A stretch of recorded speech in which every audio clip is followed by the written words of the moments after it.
क्या प्रश्न उठता है कि इस 3 लोक 14 भवन में सबसे महत्वपूर्ण वस्तु क्या है? क्या प्रश्न उठता है कि इस 3 लोक 14 भवन में सबसे महत्वपूर्ण वस्तु क्या है? तो सब अपना अपना जवाब देते हैं। कोई कहता है सोना, कोई कहता है चांदी, कोई कहता है हीरा और कोई कहता है मोती। तो सभी जितने भी बैठे थे सभी अपना अपना जवाब देते हैं। लेकिन ऋषिगण उधर बैठे थे, उन्होंने कहा नहीं, ये चीजें तो बहुत लोगों के पास होती हैं और यहाँ भी बहुत से लोग होंगे जिन्होंने स्वर्ण चांदी सभी पहना हुआ होगा। तो ऐसा नहीं है, ये सारी चीजें तो बहुत लोगों के पास होती हैं। तो उन्होंने पूछा, तो आप ही बताइए सबसे महत्वपूर्ण वस्तु क्या है? तो वो कहते हैं कि सबसे महत्वपूर्ण वस्तु अगर कुछ है तो वो है प्रेम, निस्वार्थ प्रेम, जो किसी के पास नहीं मिलेगा। और यहाँ तो सिर्फ स्वार्थ का ही प्रेम होता है। जब तक हमारा स्वार्थ है तब तक हमारा प्रेम होता है। और खास करके कलयुग में तो यह बिल्कुल नहीं मिलेगा, क्योंकि कलयुग में सभी लोग बड़े स्वार्थी हैं।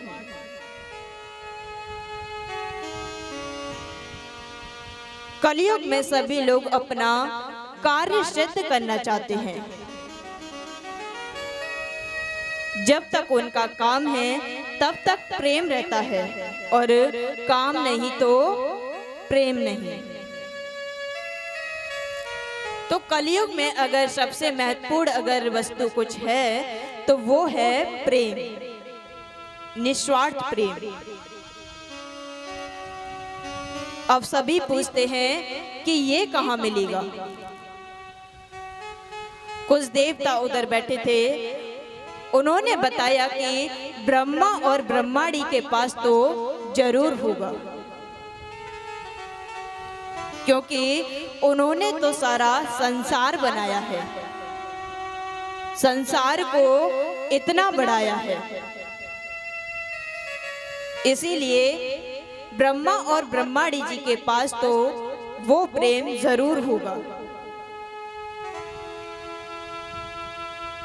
अब ऋषिगण उधर बैठे थे तो उन्होंने कहा नहीं, ब्रह्मा जी को तो अपने कार्य से फुर्सत ही नहीं है। वो तो अपने कार्य में इतने व्यस्त रहते हैं कि उनके पास कहाँ ब्रह्माणी के लिए समय, तो उनके पास भी वह प्रेम नहीं है। अब वही नारद जी बैठे थे। नारद जी बोले कि मेरे प्रभु विष्णु और माता लक्ष्मी जी के पास तो जरूर होगा। ऋषिगण कहते हैं वहां भी वह प्रेम नहीं है।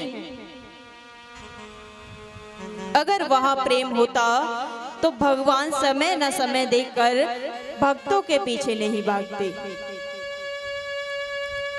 तो ऋषिगण कहते हैं वहां भी वह प्रेम नहीं है।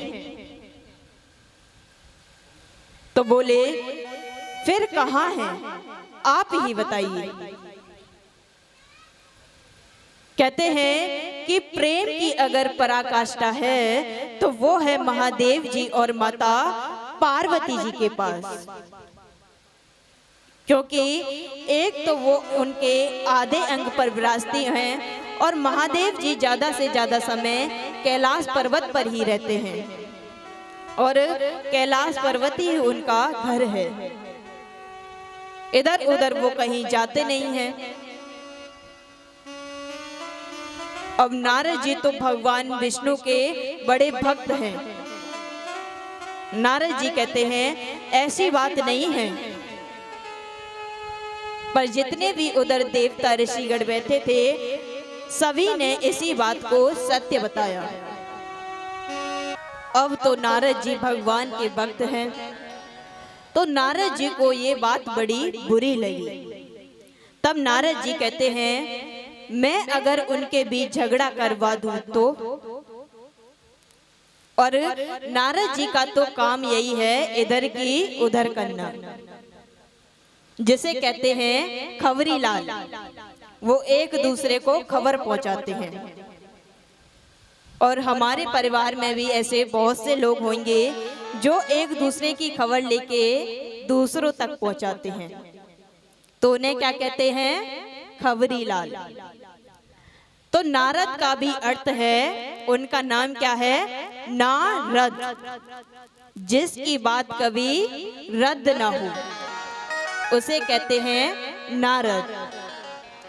तो नारद जी को ये बात बुरी लगी, तो उन्होंने कहा मैं उनके बीच झगड़ा करवा दूं तो अब ये सोचकर एक समय देवर्षि नारद घूमते घूमते कैलाश पर्वत पर पहुंचे।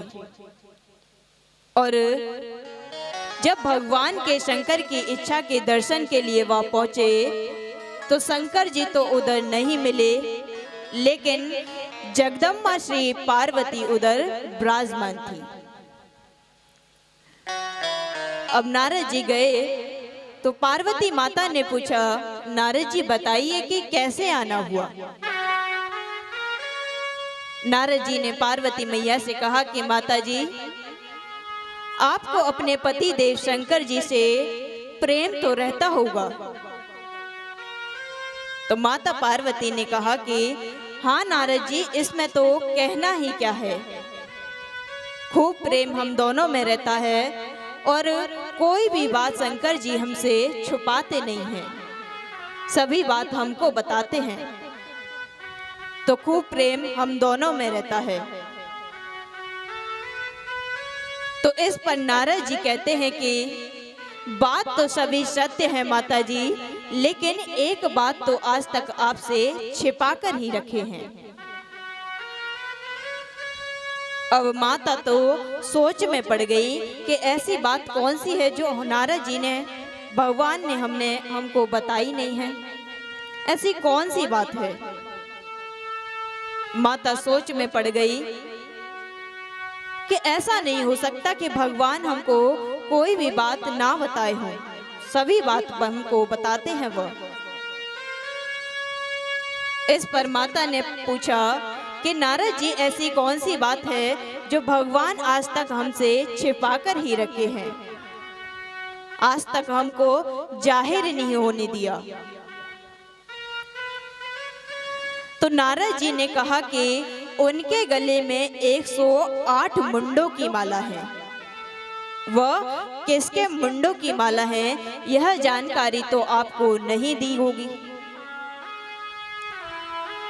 अब माता कहती है कि बात तो सभी सत्य है नारद जी, यह बात तो आज तक हमको पता ही नहीं है, छिपा कर ही रखे हैं। इस पर नारद जी कहते हैं कि जब भगवान शंकर जी आए तो उनसे पूछना कि आपके गले में 108 मुंडों की माला है, वह किसके मुंडे हैं। अब नारद जी कहते हैं अच्छा तो मैं अब चलता हूँ, लेकिन बाबा से यह बात जरूर पूछना और बाबा को ये मत बताना कि मैं यहाँ आया था।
श्री राधे।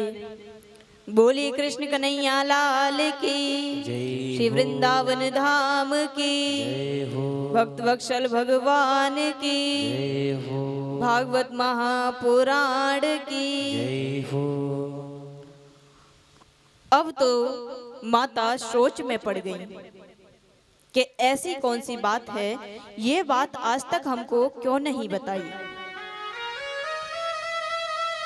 अब माता मुंह लटकाकर भगवान का इंतजार कर रही हैं। अब शिव जी का जैसे ही आना हुआ, शिव जी बात करने के लिए माता से कह रहे हैं कि देवी क्या हुआ, आप इतनी उदास क्यों लग रही हो और इस उदासी का कारण क्या है। तो इस पर पार्वती जी ने शिव जी से पूछा कि प्रभु, आपके गले में ये 108 मुंडों की माला है, वह किसके मुंडे हैं।